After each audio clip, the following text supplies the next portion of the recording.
मला मुलं, माझ्या क्लासचे मुलं मला हिजडा, मिठ्ठा, छक्का, अरे हो तो मिठ्ठा आहे नाही, तिला थोडं तरी खंत होतं की आपला लेकरू जरासा बायलेपणा करतो, म्हणजे काहीतरी थोडंफार तरी दोष असावा. मी शाळेत असताना काही पोरांना मजा म्हणून त्यांनी मला बलात्कार करण्याचा प्रयत्न, त्यांनी 3 मुलांनी माझ्यावर जबरन सेक्स केलं. ते हळूहळू कुठंतरी संदेश देत गेला की मी पुरुष नाही आहे. स्त्रियांसारखं नटणं, स्त्रियांसारखं नृत्य करणं हे माझ्या म्हणजे शरीरात होतं, माझ्या मनात होतं. मी खरं तर आयुष्यात 3दा आत्महत्येचा प्रयत्न केला. मी तृतीयपंथीयांशी जोडल्या गेले की एक मुलगी होती, माझीच क्लासमेट होती, तिनं माझ्यावर प्रपोज केला, मला म्हणली की मी खूप प्रेम करते. नमस्कार, मॅक्स महाराष्ट्रमध्ये आपलं स्वागत आहे. मी आहे किरण सोनावणे. माणसाचा जन्माला आल्याच्या नंतर कशासाठी संघर्ष असेल हे आपण सांगता येत नाही. काहींचा संघर्ष गरिबीच्या विरोधात असतो, काहींचा संघर्ष आपल्या ध्येयाला काबीज करण्यासाठी असतो, काहींचा देशासाठी असतो, तर काहींचा मानवतेसाठी असतो. वेगवेगळ्या प्रकारचे संघर्ष जे आहेत ते आपण आपल्या आयुष्यात आणि आजूबाजूला पाहत असतो. पण असा संघर्ष तुम्ही कुठे पाहिला आहे का की स्वतःशी संघर्ष किंवा मी नेमका कोण आहे हे स्वतःला ओळखण्याबरोबर लोकांना सांगण्याचा संघर्ष, हा संघर्ष मला असं वाटतं या सगळ्या संघर्षांपेक्षा अतिशय निराळा, अतिशय वेगळा, अतिशय त्रासदायक आणि वेगळ्या वेगळ्या पातळीवरती प्रत्येक वेळी स्वतःला प्रूव्ह करावा लागणारा अशा प्रकारचा हा संघर्ष आहे. आज जे आपण तोपासून तीपर्यंतचा प्रवासाचं जे मी तुम्हाला सांगतो आहे तो प्रवास आहे डॉक्टर सान्वी जेठवानींचा. त्या आता आपल्यासोबत आहेत. आपण त्यांच्यासोबत त्यांचा जो प्रवास आहे तो जाणून घेणार आहोत. सान्वीजी, स्वागत आहे तुमचं मॅक्स महाराष्ट्रमध्ये. नमस्कार, धन्यवाद. सान्वी यांच्यासोबत सांगायचं म्हणजे तुम्ही यापूर्वी काही ऐकलं असेल किंवा नाही ऐकलं मला कल्पना नाही आहे, पण सान्वी ह्या सुरुवातीला भरत जेठवानी अशा नावानं जन्माला आल्या. त्यांनी 2 विषयामध्ये PhD केलेली आहे, भरतनाट्यम आणि त्याच्यात लावणी ह्या विषयामध्ये त्यांनी PhD केलेली आहे. त्या MBA मार्केटिंगमध्ये त्यांनी केलेलं आहे. आणि अनेक प्रकारच्या म्हणजे डिग्र्या त्यांच्याकडे आहेत, अनेक प्रकारच्या पदव्या त्यांच्याकडे आहेत. याचसोबत इतकंच नाही तर याच्या व्यतिरिक्त त्यांच्याकडे ॲक्सेंट न्यूट्रल्स म्हणजे एखाद्या भाषेचं प्रोनाऊन्सिएशन कसं करायचं किंवा त्या संदर्भातल्या सुद्धा तज्ज्ञ डॉक्टर सान्वी जेठवानी आहेत. पण त्यांचा हा प्रवास काही सोपा नव्हता. त्यामुळे त्यांच्याकडे आपण त्यांना विचारूया की सान्वीजी, हा जो तुमचा प्रवास सुरुवातीपासूनचा होता त्यात थोड्यात सांगा की हा कसा काय प्रवास होता तुमचा. मी वयाच्या 2व्या वयापासूनच महिला नृत्य करणं, अर्थात पुरुष असून स्त्रियांचे वेशभूषा करून स्त्रियांसारखं नटणं, स्त्रियांसारखं नृत्य करणं हे माझ्या म्हणजे शरीरात होतं, माझ्या मनात होतं. ते हळूहळू कुठंतरी संदेश देत गेला की मी पुरुष नाही आहे. अर्थातच माझ्या भावना या स्त्रियांच्या आहेत, या कुठंतरी समजायला समाजाला आणि मला स्वतःला खूप उशीर लागलं. जोपर्यंत ही वेळ निघून गेली असं वाटलं, पण हळूहळू कोविडचं काळ आलं. त्यामध्ये मंथन करायला सगळ्यांनाच वेळ मिळालं. अख्ख्या जगानं शास्त्रज्ञापासून ते एक सामान्य माणसांनी मंथन करायला सुरुवात केली, ते म्हणजे विचारांची आणि स्वतःशी. इथं मलाही वेळ मिळालं. मी तृतीयपंथीयांशी जोडल्या गेले. मला कळालं की मी कोण आहे हे जे प्रश्न होतं की मी पुरुष नाही आहे. जिनेटिकली जरी मी पुरुष म्हणून दिसत असेल तरी माझे अवयव पुरुषसारखे काम करत नाही आहे, किंवा माझ्या भावना ज्या आहेत त्या स्त्रियांसारख्या आहेत. मी स्त्री वेशभूषा नेसली की आनंद व्यक्त करायचे.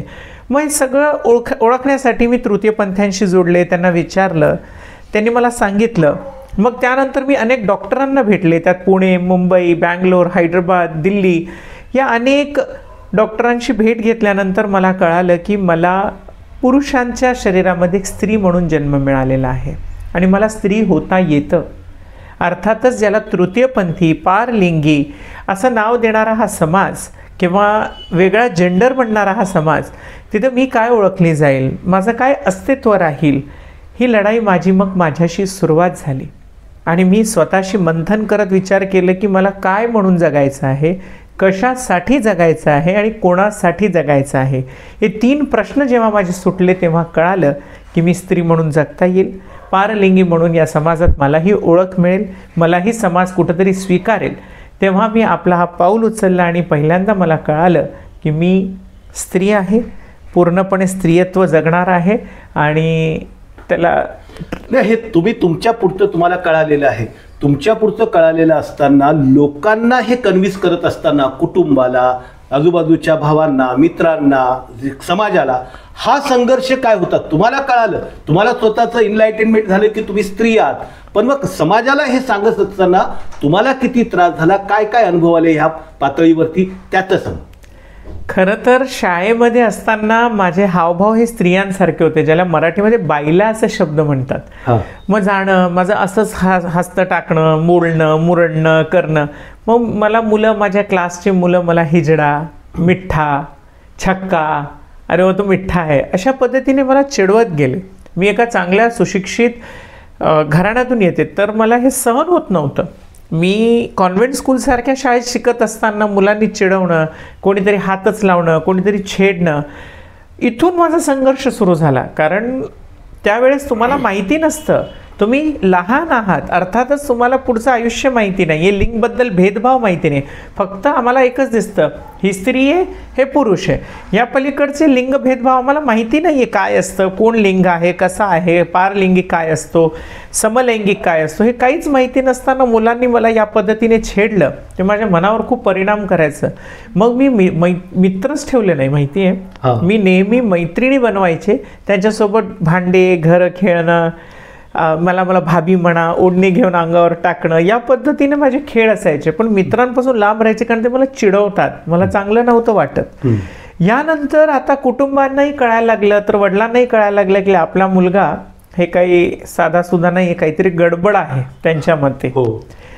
पण या गडबड मुलामध्ये काय करावं, तर आता शिक्षण बंद केलं तर कदाचित हा सुधरेल असं वाटलं, तर मला त्यांनी शिक्षणासाठी रोखलं. अरे बापरे. की शिक्षण करायचं नाही. तर मी वडिलांना एकच शब्द दिला, तुम्ही मला थांबवताय ना, तुम्ही नका पैसे देऊ, मी माझा संघर्ष करून, मी माझे पैसे आणून, काही मेहनत करून माझं शिक्षण पूर्ण करेन, पण मी शिक्षण घेईन, असं मी वडिलांना सांगितलं. त्यानंतर माझ्या तिथून दुसरा संघर्ष सुरू झाला, ते म्हणजे अर्थातच माझ्या शिक्षणाचं. तिसरा संघर्ष जे माझ्या पुढं सुरुवात झाली की मी हळूहळू वयात आले, आणि आई म्हणजे माया, आई म्हणजे प्रेम, आई म्हणजे छाया. पण त्या आईला शेवटी त्रास असंच की माझा वंश कसं वाढेल, माझ्या घरी सुनबाई लेकरं कधी येतील, मग माझ्या मुलांना लग्न का करत नाही. तिला थोडं तरी खंत होतं की आपला लेकरू जरासा बायलेपणा करतो, म्हणजे काहीतरी थोडंफार तरी दोष असावा. पण ती कसं मानायला तयार नव्हती. मग मी कसं तरी माझ्या आत्याबाईच्या मुलींना सांगितलं, त्यांना सांगितलं की मी नाही आहे, जे तुम्ही समजताय, मी लग्न नाही करू शकणार. मी अनेक थोर पुरुषांचे नावं घ्यायचे, APJ अब्दुल कलामांनी केलं का, यांनी केलं का, त्यांनी केलं का, मग मी करणार नाही म्हणून असं त्यांना उत्तर द्यायचे. मग त्यांनी कसं तरी ते समजून घेतलं, पण व्यवस्थितरित्या नाही. आई मला धमक्या देत जायची की मी आत्महत्या करेन तू लग्न नाही केलास तर. मग तिला समजवता माझ्या वडिलांनी मला घराबाहेरच काढलं. त्यांनी म्हटलं की तुम्ही माझ्या घरी राहू शकत नाही. एक डायलॉग फार सुंदर मारलं त्यांनी म्हटलं की 2 तलवार एका म्यानात राहू शकत नाही, म्हणून तुम्ही हा घर सोडावा, आम्हाला तुमची गरज नाही, आणि तुम्ही इथं राहून आम्हाला उलट त्रास द्याल, त्यापेक्षा तुम्ही घर सोडा. आता आपल्या अस्तित्वाची लढाई तर होती, इथून आता पुढचं आयुष्य कसं जगायचं ही एक नवीन संघर्ष माझ्या पुढे आलं. त्या दिवशी माझ्या मित्रांना मी सांगितलं, काही मित्र समजले, काही मित्र तुटले, काही पाहुणे तुटले, काही सोयरे मंडळी तुटली, सगळे तुटत फुटत जे आपले त्याला प्रेम देत गेले, त्यांना आपलं म्हणून त्यांच्या सल्ला घेत मी पुढं जात गेले. पण मात्र मी ठाम होते की मला जगायचं आहे तर स्वतःसाठी, आणि काही बनायचं आहे तर समाजासाठी, आणि एक उदाहरण म्हणून समाजापुढे यायचं, जेणेकरून पुढच्या पिढीला ज्या यातना मी सहन केल्या ते करायची गरज पडणार नाही. कारण मी शाळेत असताना काही पोरांना मजा म्हणून त्यांनी मला बलात्कार करण्याचा प्रयत्न केला. त्यांनी 3 मुलांनी माझ्यावर जबरन सेक्स केलं. त्यावेळेस पुरुषी शरीर होतं, काही कळत नव्हतं, काय होतंय आपल्यासोबत, कशा पद्धतीने होते हेही कळत नव्हतं मला. आपण काय आहोत हेही माहिती होत नव्हतं मला. मग आपण कशा पद्धतीने जगणार, कसे राहणार, काय करणार, कसं समजून घेणार. मग पुढे जाऊन या सगळ्या यातना मला हळूहळू असं वाटू लागलं की आता हे सगळे द्वंद्व जे आहेत ते तोडा, हे सगळ्या बेड्या ज्या पायाला घातलेल्या आहेत ह्या तोडा, आणि जगायचं आहे तर एक लिबर्टीने, एक उमंग, एक उत्साह मनामध्ये घेत, पण आझादीने जगायचं आहे. ती आझादी कुठली? पहिली स्वतःला जे आपण घुसमटल्यासारखं जीवन जगतोय ते सोडा आणि स्त्री म्हणून जगायचं. मग परिवाराचा विचार केला. अर्थातच आईसाठी खूप रडू यायचं, कधी कधी भेटायला जायचे. तेवढ्यातच माझे वडील वारले. वडील वारल्यानंतर मला अग्नी देताना भरपूर लोकांनी थांबवलं की एक हिजडा कसं देईल. आणि समाजामध्ये माझ्या आईला जे कोणी येत होतं ते एकच विचारणा करत होतं. मग माझ्या घरी जे कोणी त्या मौतीच्या काळामध्ये भेटायला यायचं ते एकच गोष्ट आईला सांगायचं की हिजडा जन्माला आलं, कळालं कसं काय नाही, हे नाही ते नाही. मग समाजाची लढाई इथून सुरुवात झाली. कारण ओपनरित्या समाजाला कळालं की मी पुरुष नाही आहे, मी पारलिंगी समाजाला बिलॉंग करते किंवा पारलिंगी असल्याचं त्यांना माझी ओळख जेव्हा पटली तर समाज हीन भावनेने, हसी मजाक उडवण्याने, टिंगल उडवणे या पद्धतीने माझ्याकडे बघत होता. तोपर्यंत मी भरत म्हणूनही खूप नावलौकिक मिळवलेलं. खरं तर लावणीमध्ये PhD करून अनेक देश विदेशांमध्ये कार्यक्रम, अनेक कार्यक्रमामध्ये परीक्षकची भूमिका, अनेक पुरस्कारांनी माझा सन्मान, माझं सामाजिक कार्य, एक भारत श्रेष्ठ भारतमध्ये माझं योगदान, अनेक अनेक कार्य करून देखील शेवटी काय, लिंगामुळे अशी ओळख, लिंगामुळे माणसांनी तिरस्कार माझा करावा, हे कळाल्यानंतर माझं मन कुठंतरी तुटलं आणि मी आत्महत्येचा प्रयत्न केलं. पण त्या दिवशी आत्महत्येला मी खरं तर आयुष्यात 3दा आत्महत्येचा प्रयत्न केला, पण तिन्ही वेळेस वाचले. कदाचित देवाला आणि या समाजाला दोघांनाही मान्य नव्हतं की मी मरावं, कारण समाजाला आणखीन माझी गरज आहे, माझ्या समाजाला माझी गरज आहे. तर मी मेले नाही, मी बाहेर आले, मी पुन्हा कामाला लागले, आपली ओळख निर्माण करायचा पुन्हा प्रयत्न केलं. सान्वी हे स्वतःला नाव दिलं. सान्वी म्हणजे देवी लक्ष्मी आणि सरस्वतीचं जॉईंट नाव आहे. वा. अर्थात विद्येनं मला खूप पुढे आणलं आणि लक्ष्मीसारखं माझं रूप आहे. वा. हे माझा सेल्फ कॉन्फिडन्स स्वतःला आहे. त्यामुळे मी स्वतःला सान्वी हे नाव दिलं. आणि दिल्यानंतर मी स्वतःची ओळख मार्केटमध्ये, सोसायटीमध्ये सगळ्यांना सान्वी म्हणूनच मला हाक मारा हे सांगायला सुरुवात केली. आपल्या आधार कार्डसाठी बदलले. पण हळूहळू समाज जे 6 महिन्यापर्यंत माझ्या विरोधात बोलत होता, माझ्याशी व्यवस्थित वागत नव्हता, त्यांना वाटायला लागले की स्त्री म्हणून देखील हिची नजाकत, हिची मर्यादा, हिची वागण्याची पद्धत, हिनं जे काही जपलं हे बघून त्यांनी मला स्त्री म्हणून देखील तेवढा मान, सन्मान आणि सत्कार आज माझं करत आहेत. त्यामुळे मी नांदेडकरांचे खरं तर आता आभार मानायला हरकत नाही. माझं मूळ गाव, जन्मगाव नांदेड, आणि नांदेडमध्ये एक पारलिंगी महिलेला या पद्धतीनं समाजामध्ये वावरताना एक नॉर्मल बाईसारखं जेव्हा मान सन्मान मिळतो एका छोट्याशा जिल्ह्यामध्ये, खूप अतिशय कौतुकास्पद गोष्ट माझ्यासाठी आहे. तर ही द्वंद्व इथून लढाई सुरुवात होऊन आज इथपर्यंत आले की मी मान, ताट मानाने आणि सन्मानाने जगते. बरोबर. पण एक प्रश्न असा येतो की तुम्ही खूप उशिरा म्हणजे 2020-21 मध्ये म्हणजे ट्रान्सफॉर्मेशन्स केलं आणि बाकीचं सगळा बदल वगैरे तुम्ही ऑपरेशन्स वगैरे करून घेतलं. तर त्या काळात तुम्ही पुरुष म्हणून देखील खूप सुंदर होतात आणि पुरुष म्हणून सुंदर असताना अनेक महिला किंवा मुली, तू कसाही असला तरी तू मला आवडतोय, मी तुझ्याशी प्रेम करेल किंवा तुला सांभाळेल वगैरे वगैरे, असे काही सुद्धा अनुभव असू शकतात ना. कारण की तुमचा फोटो त्यावेळेचा मी पाहिला, त्यावेळेचे फोटो पाहिले तर अतिशय म्हणजे तुमचं पुरुष म्हणून सुद्धा व्यक्तिमत्व अतिशय लाघवी होतं. मी एक पुरुष म्हणून सुद्धा माझा आवाज, माझी पर्सनॅलिटी एक दमदाटी होती. लोकांना असं वाटायचं की बापरे काय व्यक्तिमत्व आहे. पण हो, असा प्रसंग आला की एक मुलगी होती, माझीच क्लासमेट होती, तिनं माझ्यावर प्रपोज केला. मला म्हणली की मी खूप प्रेम करते, पण टेलिफोन करताना आपल्याला एक आवाज येतो, इस मार्ग की सभी लाइनें व्यस्त हैं किंवा आप जो नंबर डायल कर रहे हैं ये गलत है. मी सुद्धा असाच उत्तर तिला दिला की जो नंबर आप डायल कर रहे हैं ये गलत नंबर है. किंतु यामध्ये एक संदेश पण द्यायचा आहे मला. आपण हसी मजाकने याला घेतोय, पण हास्याच्या पलीकडं लोक पारलिंगी असताना देखील अनेक महिलांसोबत लग्न करतात. आणि त्या महिलांचा खरं तर दुरुपयोग होतो किंवा त्याचं शोषण होतो, त्या महिलाच्या जीवनाचा सत्यानाश होतो. अर्थात मला हे संदेश द्यायचे की आपल्याला जरी सुंदरता दिली कशाही पद्धतीने असेल, आपण काय आहो, इतरांचा भविष्य आणि इतरांचं आयुष्य खराब करण्याचा अधिकार आपल्याला नाही आहे. अर्थात आपण स्वतःला स्वीकार करणं गरजेचं आहे आणि समाजापुढे तेवढ्या ठाम पद्धतीने जर तुम्ही तुमचे विषय मांडलेत. सावित्रीबाई फुले जेव्हा समाजामध्ये स्त्रियांचं शिक्षण सुरू करण्यासाठी त्या पुढे आल्या तर त्यांनाही शेण दगड खावेच लागले ना. त्यांना कोणी सोडलं का? मग आपण कोण काय वेगळे आहोत का? आपण तर जनसामान्य माणसं. त्यांनी थोर व्यक्तिमत्वाने इतकं झेलत जोपर्यंत क्रांतिकारी निर्णय घेतला नाही, हा सुद्धा आमचा क्रांतिकारी निर्णय आहे. कारण ही लढाई जरी फार छोटी वाटत असली तरी ही आमची फार मोठी लढाई आहे. 3 जणांची लढाई आहे. हे युद्ध, हे कुरुक्षेत्र आहे. महाभारत म्हणते मी याला. पहिली स्वतःशी, दुसरी कुटुंबाशी, तिसरी समाजाशी. हे जेव्हा लढत येतो 3 लढाई पार करून योद्धाच होणार आहे ना. म्हणून आम्ही योद्धा. तर या योद्धा जेव्हा आम्ही तयार होतो तर आम्हाला अधिकार नाही कुठल्याही व्यक्तीचा जीवन खराब करायचं. म्हणून मी म्हणते की पुरुष जर आपण पारलिंगी असो, पारलिंगीसारखं जगावं, इतर महिलांशी लग्न करू नये. पण हे आता तुम्ही असं म्हणालात की पारलिंगी जरी असली तरी मी स्त्री आहे. स्त्रीच्या तर भावना असतात. भावना असतात तर प्रेम हवं असतं. प्रेम हवं असतं तर त्याच्यामध्ये एकमेकाचा कंपॅनियनशिप, सहजीवन, एखादा मित्र तर असावाच लागतो. त्याच्याशिवाय मग हे एवढं सगळं स्वतःला सजवणं, एवढं सगळं डेलिकेट करून वागणं, त्याच्या मागचा नेमका हेतू काय? मी म्हणते ना, पुरुषाशी लग्न करा.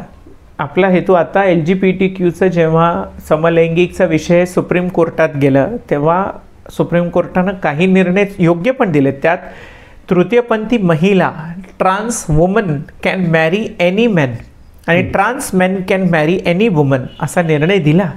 त्यामध्ये मी ट्रान्स वुमन आहे. मला लग्नाचा अधिकार आहे. मी लग्न करू शकते आणि लग्नाची इच्छा देखील आहे.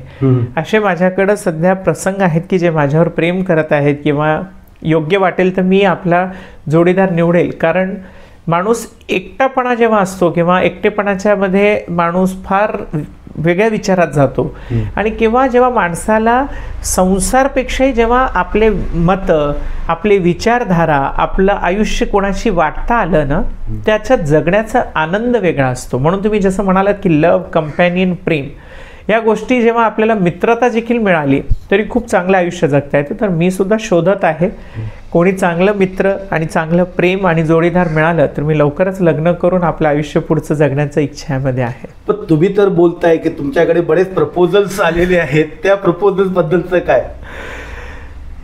हे बघा, भारत हा साधा सुद्धा देश नाहीये.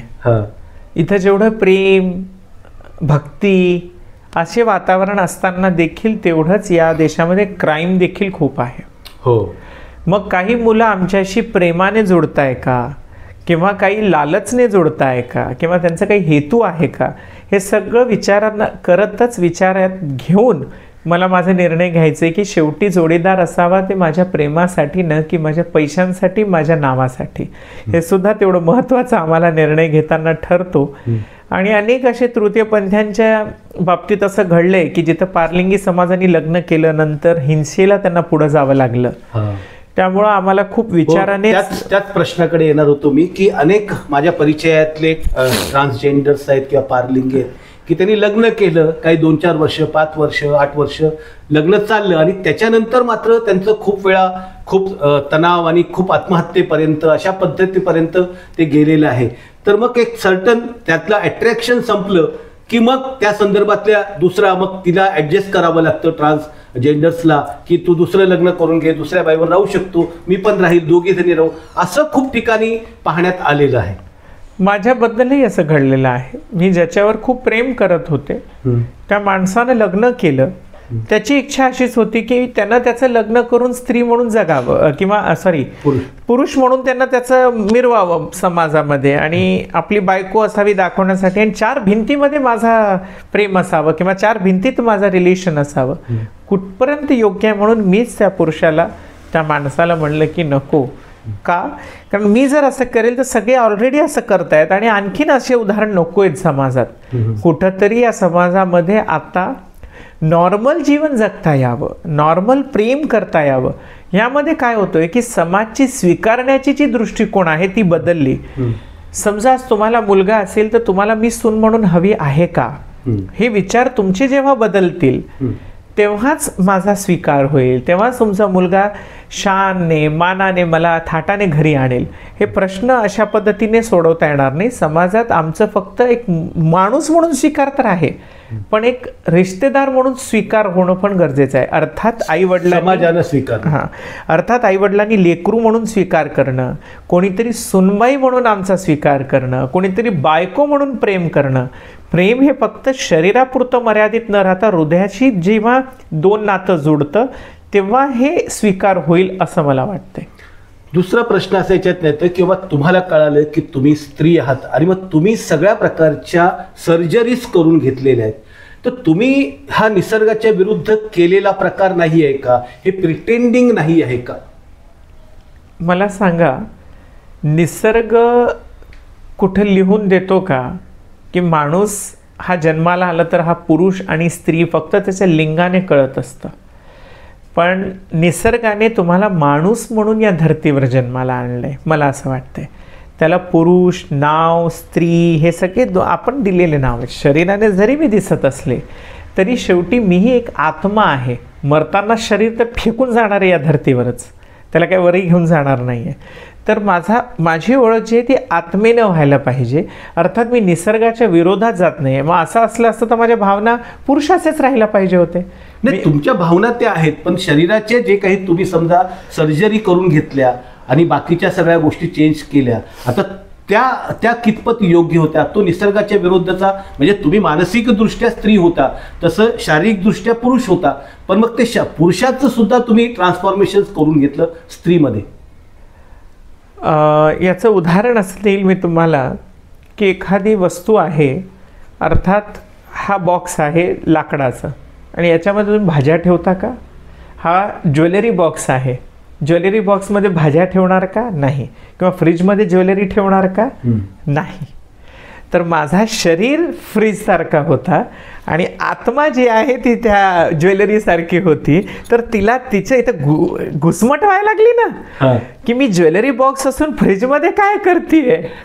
लक्षात येत आहे का? मग निसर्गाचा विरोध कसा? ते ऑलरेडी निसर्गाने चुकीचं मला पाठवलंय, मग त्यानं चेंज करायला पाहिजे होतं ना. माझा जन्म ॲक्च्युली याच्यामध्ये मेडिकलीरित्या काय होतं, जेव्हा एक्स आणि वाय फॅक्टर यामध्ये जेव्हा एक्स फॅक्टर किंवा वाय फॅक्टर हार्मोनल जेव्हा प्रॉब्लेम्स तयार होतात, तेव्हा जेव्हा बाळाचा जन्म आईच्या गर्भामध्ये व्हायला सुरू होतो, तेव्हा जेव्हा तयार होतो त्या तयारीच्या प्रोसेसमध्ये हार्मोन्स महिलाच्या असून कदाचित तिथं एक्स फॅक्टर किंवा दुसऱ्या फॅक्टरनी प्रॉब्लेम केलं तर ते शरीर पुरुषाचं तयार होतं आणि मन हार्मोन्स स्त्रियांच्या तयार होतात. मग ते प्रॉब्लेम निसर्गानेच आम्हाला दिले तर आम्हाला बदलण्याचा अधिकार आहे, विरोध नाही जात आहे आम्ही. का? कारण मलाही जगण्याचा शेवटी अधिकार आहे. तर मलाही माझ्या आम्ही जसं आता तुम्हाला उदाहरण दिले, ज्वेलरीला फ्रीजमध्ये ठेवता येत नाही आणि भाज्यांना कपाटात ठेवता येत नाही, तसं आमची घुसमट झालेली, आम्ही बदललोय. मग त्याला दुरुस्त करायला पाहिजे, जे चुकलंय ते बदलायला पाहिजे, म्हणून आम्ही बदलतोय. मग आत्ता हा सगळा जो प्रवास आहे आता लोकांनी एक्सेप्ट केलेला आहे, पुढची काय पावलं आहेत तुमची? आता तुम्ही डान्सर आहात, मोटिवेशनल स्पीकर्स आहात, वेगवेगळे आहात, आत्ता पुढचा तुमच्या काय म्हणजे ठरवलंय तुम्ही? मी आता पुढं जाऊन राजकारणात येणार आहे. राजकारणात येण्यामागचं कारण आहे की मला समाजसेवा तर आवडते, पण राजकारणमध्ये येत असताना पारलिंगी समाजाचं नेतृत्व सभागृहामध्ये यायला पाहिजे. आणि आज पारलिंगी समाज ज्याला फक्त वोटर आय डीमध्ये खूप कमी आहेत, जेव्हा माझ्यासारखे उदाहरण राजकारणाच्या माध्यमाने त्यांच्या सुधारण्यासाठी अनेक नीती, अनेक योजना तयार करतील, तेव्हा पारलिंगी समाजाची लढाई आहे ती कुठंतरी हळूहळू कमी होईल, उदाहरण म्हणून समाजापुढे येईल. आणि मला आनंद असतो नेहमी लोकांच्या सेवेमध्ये, कामामध्ये. आणि त्यामुळं माझी इच्छा आहे, माझा एम आहे की मी पुढं जाऊन राजकारणात येऊन आमच्या समाजाचं प्रतिनिधित्व मोठ्या सभागृहापर्यंत करावं. ते लोकसभा असतील किंवा विधानसभा असेल, कुठंतरी मलाही संधी मिळेल अशी आशेने मी काम करते. आणि माझ्या समाजाची सोशल वर्कर आहे, पुढं जाऊन सोशल वर्क करेल. आणि त्याहून पलीकडे मी एक हॉस्टेल उभारणार आहे लवकरच. त्यामध्ये माझ्यासारखे ज्यांना घराबाहेर काढतात, पण त्यांना घराबाहेर काढल्यानंतर त्यांनी भीक मागू नये, अर्थात शिक्षण घ्यावं किंवा नोकरी करावं, आपलं आयुष्य सन्मानाने जगता यावं, म्हणून मला एक हॉस्टेल उघडायचं आहे. ते घरातून हळूहळू ज्यांनी निघालेत किंवा ज्यांना फार मजबुरीने यावं लागलं. पहिली इच्छा तर माझी आहे की घरातून कोणी निघू नये, त्यांना आईवडिलांनी स्वीकार करावा, पण असे काही उदाहरण येतातच की त्यांना यावंच लागतं. तर अशा लोकांसाठी आम्ही पुन्हा जीवन जगण्याचा एक मार्ग म्हणून आम्ही काम करायची माझी. ट्रान्सजेंडर समाजामध्ये गुरुची एक पद्धत आहे, गुरु पद्धत आहे, आणि त्याच्यातनं सुद्धा आता नव्यानं जे म्हणजे पुरोगामी किंवा अभ्यासू करून शिकलेले जे ट्रान्सजेंडर आहेत ते त्या व्यवस्थेला विरोध करतात, कारण की तिथे त्याच्यामध्ये शोषण होताना दिसतं आहे गुरु पद्धतीमध्ये. तर त्याच्या संदर्भातलं तुमचं काय मत आहे? जर मी या विरोधात बोलले तर उद्या गुरु वगैरे जे आहे ते माझ्यावर नाराज होऊन माझ्यावर ॲक्शन घेतील. खरं तर गुरु बिना ज्ञान अधुरा, ज्ञान बिना जीवन अधुरा. गुरु गरजेचा आहे, पण गुरु कसा असावा हा तेवढा महत्त्वाचा. गुरु करणं चुकीचं नाही मी म्हणत, पण शोषण करणं गुरुच्या माध्यमाने ते चुकीचं आहे. माझं मत आहे की गुरु करावं. गुरु विना ज्ञान नाही आहे, कारण गुरु हा अंधकारातून प्रकाशाकडे नेणारा म्हणजे गुरु. गुरुचा अर्थच तो असतो. मग गुरु करत असताना यामध्ये शोषण काय होतो की गुरु हातात टाळी वाजवणं शिकवणं, सिग्नलवर जा भीक मागणं शिकवणं हे बंद करतात. त्याला जर समाजात स्वीकार मिळत असेल तर गुरूंनी हे जर केलं तर शोषण बंद होईल. आणि यावर माझं मत असं की गुरु करणं चुकीचं नाही, अर्थात गुरुचं शोषण करणं, गुरुने ज्या लेकरांना किंवा त्याच्या शिष्यांना समाजामध्ये शिक्षणासाठी प्रेरित करावं, रोजगार मिळवण्यासाठी प्रेरित करावं, स्वयंरोजगार करण्यासाठी प्रेरित करावं, तर गुरु शिष्य परंपरा चुकीची नाही. पण तुम्ही त्याला आणून भीक मागायसाठी प्रेरित करत असाल तर ही परंपरा बंद व्हावी अशी माझी इच्छा आहे. कारण काय आहे शेवटी परंपरा म्हणजे काय? परंपरा ही जी आपण चालवलेली परंपरा आहे, कुठे लिखित तर नाहीये. आपण ज्या पद्धतीने वागतो वावरतो, जेव्हा आपल्या पूर्वजांनी काय केलं त्याला परंपरा नाव दिलंय. रिच्युअल्स म्हणजे काय? जे करत आलं ते करतोय, that are pass on rituals.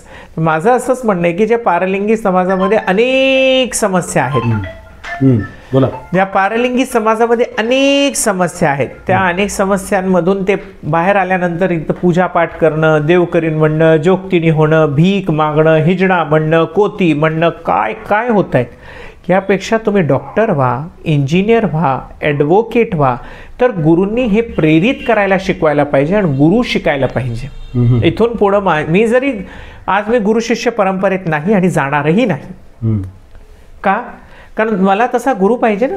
हो, बरोबर. मला शिकलेला गुरु पाहिजे, ज्याला शिक्षणासाठी प्रेरित करणारा गुरु पाहिजे, तर मी नक्की गुरु करेन. दुसरं, आत्ताही आपण जर पाहिलं तर ट्रान्सजेंडर समाजाबद्दल प्रचंड गैरसमज नॉर्मल समाजामध्ये, कुटुंबामध्ये याच्यामध्ये आहेत. तर शिक्षणाच्या अभ्यासक्रमातून अशा पद्धतीचा अभ्यासक्रम यावा यासाठी का प्रयत्न होत नाही? कारण की या संदर्भातली जोपर्यंत बायोलॉजिकल आणि मेंटल प्रोसेस जोपर्यंत समाजापर्यंत पोहोचत नाही तोपर्यंत ट्रान्सजेंडर समाजाला एक्सेप्टन्स कसा काय मिळेल? मी आता सध्या तृतीयपंथी कल्याण मंडळाची सदस्य आहे. ही सदस्य असताना मी एक पॉलिसीमध्ये डिमांड केली आहे की in the books of science, अर्थात विज्ञानाच्या पुस्तकामध्ये, ते CBSE असो, ICSE असो, स्टेट बोर्ड असो, यामध्ये तृतीयपंथी हा विषय महिला पुरुष सोबत शिकवल्या जावं हे मी ऑलरेडी दिलेलं आहे. त्याबद्दल डॉक्टरांची सल्ला घेत किंवा तज्ज्ञांची सल्ला घेत जे कोणी लिखाण करू शकतात त्यांच्याबद्दल जेनेटिकली काय असतो एक चॅप्टर टाकण्यात अर्थ नाही, म्हणजे काही चुकीचं नाही आहे. त्याच्यामध्ये येणाऱ्या पिढीला ज्ञान मिळेल की तृतीयपंथी जन्माला कसा येतो. मी कुठेही गेले की लोक मला विचारतात का? कारण साहित्य अवेलेबल नाही आहे, बरोबर, याबद्दल माहिती उपलब्ध नाही आहे. जे काही नेटवर मिळतं, गुगल बाबा सांगतं तेवढं आम्हाला कळतं. यूट्यूबवर 2-4 व्हिडिओ पाहिले की काय काय आलं ते कळतं, पण ते खरं नाही ना. त्याबद्दल अभ्यास व्हायला पाहिजे आणि अभ्यास होत असताना विद्यापीठ आणि शालेय शिक्षणामध्ये हे समावेश होणं गरजेचं आहे.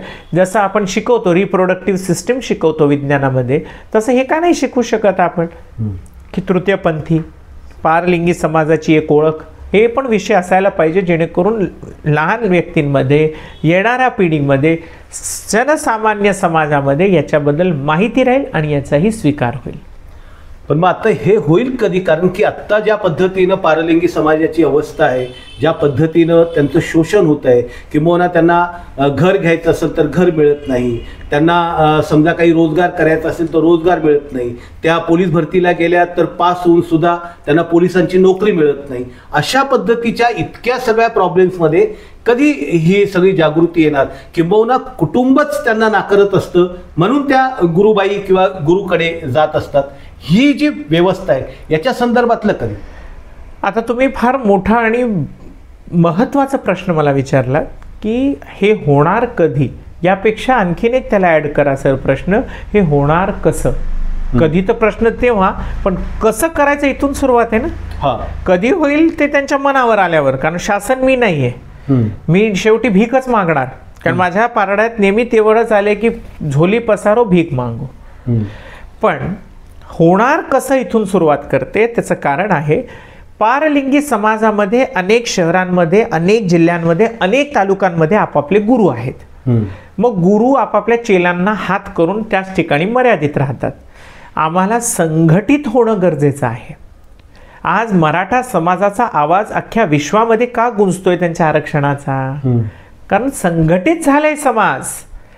जोपर्यंत संघटित होणार नाही तोपर्यंत त्याला चालना मिळणार नाही. आज आमच्याकडे शोषित म्हणून बघितल्या जातं, नो डाऊट आम्ही शोषित आहोतच, पण शोषित असताना आम्ही शोषित जे कोणी आहोत त्यांना सोबत येऊन लढा दिला तर आमचं कोणीतरी ऐकेल. 2 माणसं तिथं ओरडतायत, 2 माणसं आता 1 मिनिटं, तुम्ही रस्त्यावर जाताय, एका गल्लीतून जातायत, 2 कुत्रे तुमच्यावर भुंकले तर तुम्ही दगड फेकला की साईड लावतात. हेच 20-25 कुत्रे तिथून येऊ द्या, तुम्ही पळ काढाल. हो, दगड घेण्याची हिंमत तुमच्यात होणार नाही. ते आमच्या समाजाबद्दल होतोय.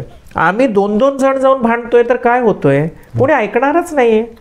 का त्याचं ऐकतील? आम्हाला संघटित होऊन तिथं जावं लागणार आहे, संघटित होऊन आम्हाला करावं लागणार आहे.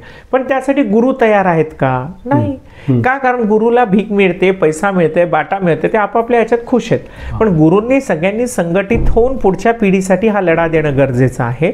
भीक ही प्रथा बंद करून आपापल्या मुलांना, येणाऱ्या शिष्यांना रोजगार मिळण्यासाठी त्यांनी प्रयत्नशील व्हावं. तर संघटित झालं तर लवकरात लवकर मार्ग निघेल. दुसरं मी तुम्हाला म्हणले की मी सभागृहात जाऊ इच्छिते, अर्थात लोकसभेत जाऊ इच्छिते, विधानसभेत जाऊ इच्छिते. तर मी आमच्यासारख्या नेतृत्व, जेव्हा एखाद्या समाजाचा नेतृत्व जेव्हा मोठ्या सभागृहात असतो तो विचार होतो, तेव्हा त्याच्या हातात काही गोष्टी असतील तर तो बदलेल. प्रधानमंत्री, मुख्यमंत्री यांच्याशी लढा देत कुठंतरी विषय मांडेल किंवा आमचीही नीती आणा, आमचीही काही योजना आणा. मग तिथं भांडायला किंवा बोलायला होईल, तर तेव्हा मला वाटते काहीतरी गती येईल. पण आज ऐकण्यासाठी संघटित झाल्याशिवाय होणार नाही. आणि कधी होईल? शासन सध्या फार उदासीन आहे या बाबतीत. हळूहळू काम चालू आहे. फक्त वापरण्यासाठी हो, तृतीयपंथांना फोटो दिलं, साडी दिली, हे दिलं, सत्कार केले, बोर्ड स्थापन झालं, पण बोर्डात काम काही नाहीये. निधी आलं तर अशा संस्थांना निधी जाते ज्यांनी काहीच काम केलं नाहीये. मग कशी नीती बदलणार? एकतर आमच्यासाठी फक्त प्रत्येक जिल्ह्याला तुम्ही 13-15 लाख रुपये देताय, कोट्यानं कोट्या रुपये अनेक योजनांसाठी आहे. आमच्या पारलिंगीसाठी फक्त 13 लाख रुपये वर्षाला. काय होतो सर? एवढा मोठा समाज काय करणार 13 लाख मध्ये? अशा अनेक समस्या आहेत. या सगळ्या गोष्टी आता नकली सुद्धा ट्रान्सजेंडर आलेले अटेन्शन सीकर्स म्हणून खूप मोठ्या प्रमाणात या पद्धतीकडे पाहिलं जातं. आता हा एक शो झालेला आहे की कुठल्या तरी पारलिंगीला बोलवा आणि जरा नीटनेटकं असं की त्याचा सत्कार करा, पेपरमध्ये फोटो छापून आणा. पण मुळात जे काम व्हायला हवं ते होत नाही. अटेन्शन सीकर खूप मोठ्या प्रमाणात आलेत आणि डुप्लिकेट ट्रान्सजेंडर जे आलेत तो एक प्रश्न आहे. त्याच्यात डुप्लिकेट ट्रान्सजेंडर काय होतं? इझी पैसा आहे सर. सोनूचे पप्पा द्या 10 रुपये. तर किती सोनूचे पप्पा 10 रुपये देतात? दिवसाला त्याला 50, 60, 100 असे सोनूचे पप्पा जेव्हा भेटतात तर आम्हाला भीक मिळते, आमचं पोट भरतो.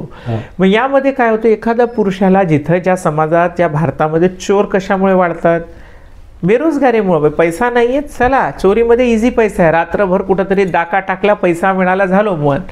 या पद्धतीने या समाजानं जेव्हा इझी पैसा मिळतो तर डुप्लिकेटला काय दिवस काय करायचे? साडी तर नेसायची, नेसा साडी, मागा भीक, मिळते पैसा, पैशासाठी डुप्लिकेट येते. पण आम्हाला त्यांना ओळखायचं कसं? त्यांना या प्रथेबद्दल, या प्रोसेसबद्दल काही माहिती नाही. यासाठी यांना स्टॉप करायचं असेल तर TG सर्टिफिकेट कार्ड एक सरकारने तयार केलेलं आहे. तृतीयपंथी ओळख प्रमाणपत्र ते की प्रत्येक जिल्ह्याच्या जिल्हाधिकारीच्या सह्याने आम्हाला मिळतो. मग हे प्रत्येक तृतीयपंथ्यांनी पारलिंगींनी आपल्याकडं ते ठेवावं आणि ते जपावं. आम्ही ते जर विचारलं तर डुप्लिकेट आहे की नाही आणि त्याला दुसरं काहीही याच्याने जगता येऊ नये, पुरुष म्हणून तर जगताच येऊ नये पारलिंगीला, असं जेव्हा होईल तर डुप्लिकेट आपोआप बंद होतील आणि ओरिजिनल सगळे मार्केटमध्ये येतील. बरोबर आहे. शेवटच्या प्रश्नाकडे येतोय. तुम्ही एका चांगल्या कुटुंबामध्ये जन्माला आला, तुम्हाला शिक्षण मिळालं, तुम्ही PhD झालात, तुमचा संघर्ष जो होता तो संघर्ष होता पण तितका कठीण नव्हता ज्यांना हे मिळत नाहीये अशा लोकांच्या बद्दल. कारण की रस्त्यावर आपण पाहताना टोळक्यांनी मग ठराविक वारी येऊन तुमच्याकडे टाळ्या वाजून पैसे मागणारा जो समाज आहे त्याच्याबद्दल तुम्ही ज्या सुदृढ समाज आहे त्याला काय सांगा? खरं तर मला पैसे नव्हते सर. मी ऑर्केस्ट्रामध्ये काम करून शिक्षण पूर्ण केलं. मी मुंबईत राहिले. मला वडिलांनी माझ्या शिक्षणासाठी पैसा दिला नव्हता. मी जरी घरी राहत होते तरी मी पर्क म्हणून राहत होते. माझ्या वडिलांनी मरेपर्यंत अबोला ठेवला, मला बोलले नाही. तर माझ्या वडिलांकडनं मला शिक्षणासाठी पैसा नव्हता तर मी ऑर्केस्ट्रामध्ये नाचून फिचून काही करून कष्टाने पैसा कमवून आपली फीस भरली. तर कष्टाला पर्याय नाही, सक्सेसला ऑप्शन नाही आणि एफर्ट्सला शॉर्टकट नाही. हे तिन्ही संदेश मी या समाजाला देईल. ज्यांच्याकडं काहीच नाही आहे, अर्थात जहाँ नहीं है वहाँ ज़्यादा रहा आसान है. क्यों आसान है, कैसे आसान है? बोलते हैं ना कि कौन कहता है कि आसमान में छेद नहीं होता, जरा तबीयत से पत्थर तो उछाल के देखो. मग ते पत्थर कसं उचलायचा, किती जोरात मारायचं हे आपल्यावर अवलंबून आहे. जर तुम्ही म्हणत असाल की आपल्याकडं काय नाही तर आपल्याकडं खूप मोठी ताकद आहे सर. ती आहे 2 हात 2 पाय. माणूस कष्ट करू शकतो या 2 हातापायाने. माणूस मेहनत करून कष्टाने काहीतरी मिळवू शकतो. आपल्याला जर काही नाही मिळालं तर फ्री एज्युकेशन भारतामध्ये आहे. माणूस एका झोपडीत सुद्धा राहून शिक्षण घेऊ शकतो तर महलात सुद्धा शिक्षण घेऊ शकतो. शिक्षण घेण्यासाठी महल पुस्तक हे काही नाही, आपण लायब्ररीमध्ये अभ्यास करावा. जिद्द असेल तर माणूस काही अचीव करू शकतो. तर जिद्द ठेवा, त्या जिद्दीने आपण काहीतरी ध्येय ठरवा. ध्येय ठरवल्यानंतर आपल्या उणीवा काढा. उणीवा काढल्यानंतर अपॉर्च्युनिटी शोधा. अपॉर्च्युनिटी मिळाल्यानंतर या समाजात जगण्याची उमेद आपोआप मिळते. आणि माझ्या समाजाने शिक्षणाकडे पहिलं वळावं. कारण शिक्षण हे फार मोठं आपल्याकडं स्टूल आहे. हे टूल आहे जे म्हणतात ना, बाबासाहेब आंबेडकरांनी आज एवढं मोठं नाव, आज त्यांना आपण देवासारखं पूजतो का? त्यांनी कुठली तलवार उचलली होती, कुठले बाण उचलून मारले होते, कुठल्या तरी देवासारखा गदा घेऊन आग काढली होती का? नाही. त्या थोर व्यक्तिमत्वाने आपल्या कलमाची ताकद दाखवली. तर कलम एका माणसाला जनसामान्यातून देव बनवू शकतो. तर ही कलमाची ताकद आपल्याला ओळखायला पाहिजे आणि शिक्षण हा फार मोठा आधार घेऊन जगायचं उमेद बनवायला पाहिजे आणि ध्येय ठेवलं पाहिजे. एवढंच माझं म्हणणं आहे. शेवटी फक्त तुम्हाला सांगतो की ज्यावेळेस समजा शिक्षणाच्या बद्दल तुम्ही सांगितलं, तुम्ही किती शिक्षण घेतलेलं आहे, किती डिग्र्या तुमच्याकडे, तेवढं जरा सांगा. म्हणजे वेगवेगळ्या क्षेत्रामध्ये जो मनुष्य बोलतो त्याने स्वतः डिग्र्या घेतलेल्या आहेत. मी BCA आहे, bachelor in computer application, BA Bharatanatyam, MBA marketing, MA Bharatanatyam, diploma in folk arts, diploma in spoken English language, diploma in Bharatanatyam, PhD in folk dance, PhD in management science and doctor of literature. एवढे मी degree हासिल केलेले आहेत. धन्यवाद सान्वीजी. ह्या होत्या doctor Saanvi, ज्यांचा प्रवास तुम्ही ऐकला, ज्यांची जिद्द तुम्ही ऐकली, ज्यांचा संघर्ष त्यांनी सांगितला. की असं म्हटलं जातं की एखाद्या माणसाने जर ठरवलं तर कुठल्याही प्रकारच्या संकटांचा सामना करून तो यशस्वी होऊ शकतो. हाच तो प्रवास होता, तोपासून तीपर्यंतचा. हा जसं मी तुम्हाला सुरुवातीलाच म्हटलं की हा स्वतःशी संघर्ष होता, हा कुटुंबाशी संघर्ष होता आणि एकूण असणाऱ्या समाजाशी संघर्ष होता. हा डॉक्टर सान्वींचा संघर्ष तुम्ही पाहिलेला आहे, ऐकलेला आहे. तुम्हाला नेमकं या संदर्भात काय वाटतं तुम्ही नक्की कमेंट बॉक्समध्ये लिहा आणि पाहत राहा. मॅक्स महाराष्ट्र, आवाज महाराष्ट्राचा. धन्यवाद.